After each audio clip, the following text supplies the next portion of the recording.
I don't think this is the first video that I've done on this topic. I think it's the first that I've done since it was released on HBO Max, but it's not the first one. I think I covered it when it was announced how kind of bizarre it is. Now, Hollywood's going through their phase of just reimagining things. You know, usually when you hear that term applying to something that already exists, it's dead on arrival.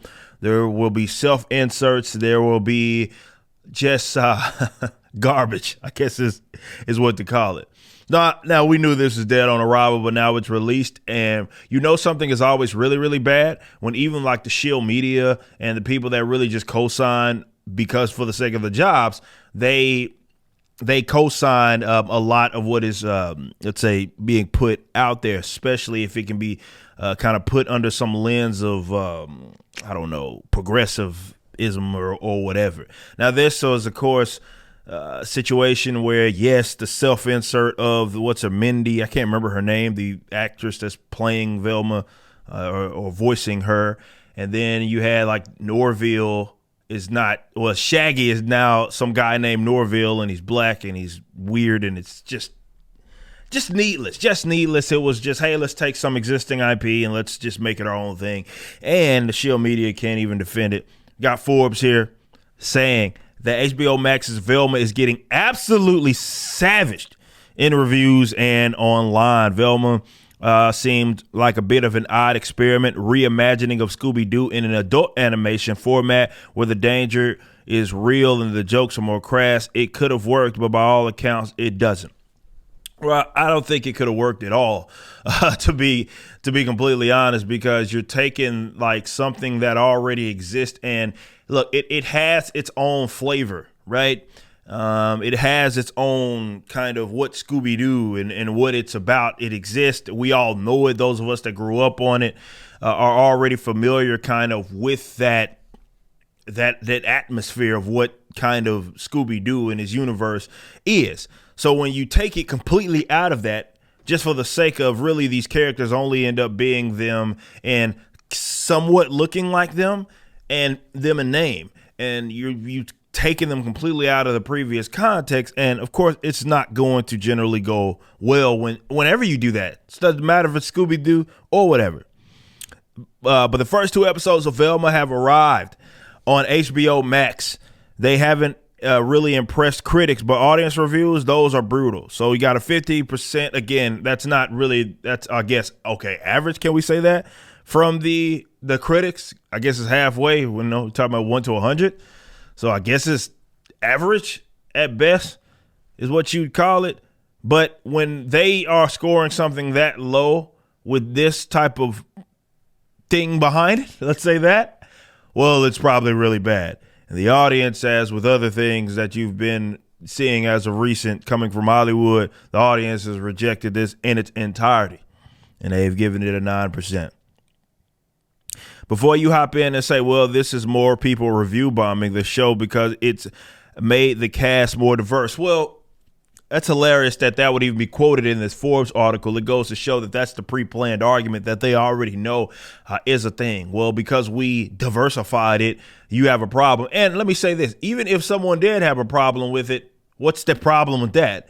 I mean, if the original IP wasn't that approach, then why on earth would it be an issue just because someone thought that it is, you're essentially crapping on the source material by doing all of these things for the wrong reasons, for diversity reasons. Like, I reject the idea that that's a problem, that someone has a problem with that. That's kind of one of the weirdest things here. Velma seems like it's upsetting both sides of its potential audience here. Sure, there will be the usual diversity recasting haters. Obviously, Forbes is putting this in a bad light. But if you watch the show itself, it feels like it's almost making fun of shows that do diversity casting or social messaging. It's led what you might have assumed would be more left-leaning fan base for the show to accuse the creator of making it actually somewhat a conservative project. As people cite past comments she's made and things like her liking J.K. Rowling's tweets. That's funny. So now you done screwed up. Oh boy, that is rich. So basically, you done pissed off the people that you appeal. This is why you don't appeal to those weirdos. It reads like a right-wing YouTuber's clumsy understanding of what a diverse show is. These people are pissed, which given that his showrunner Mindy, who has faced criticism for transphobia and once described herself as way conservative, kind of makes sense.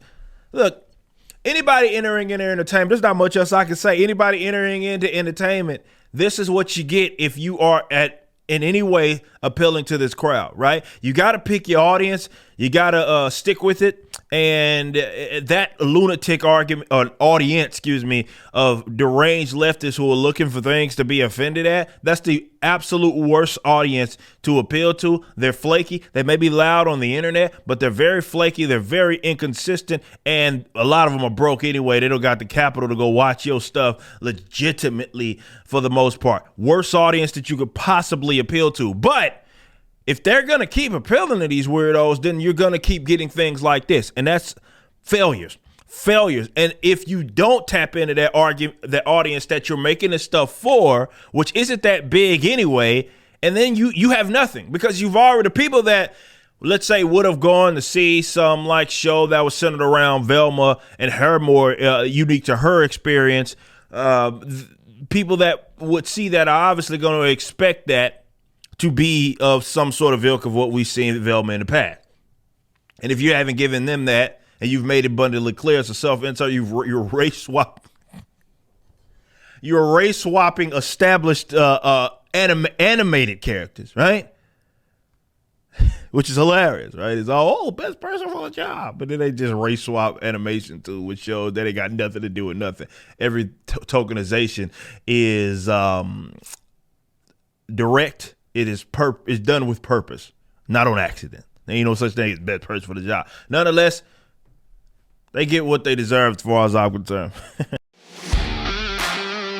Wherever you're viewing the content, I appreciate you. If you enjoyed it, you may be interested in my comic book company, Rippaverse Comics. Our first book and campaign, ISOM #1, brought in $3.7 million with tens of thousands of satisfied customers. Visit Rippaverse.com to check out our store and stay up to date with the latest campaigns from one of the hottest new comic book companies. Also, my first big step towards a parallel economy was the development of my personal website, ericdjuly.com. This entirely replaced my Patreon. Now, if you enjoy this content, please consider becoming a member over at the website. We have an ever-expanding list of perks for various membership tiers, a forum, and a phone app. Some of these perks will even benefit you if you're fans of the Rippaverse. Anyway, I appreciate you so much for being a supporter and or customer. I even got a little love for my haters.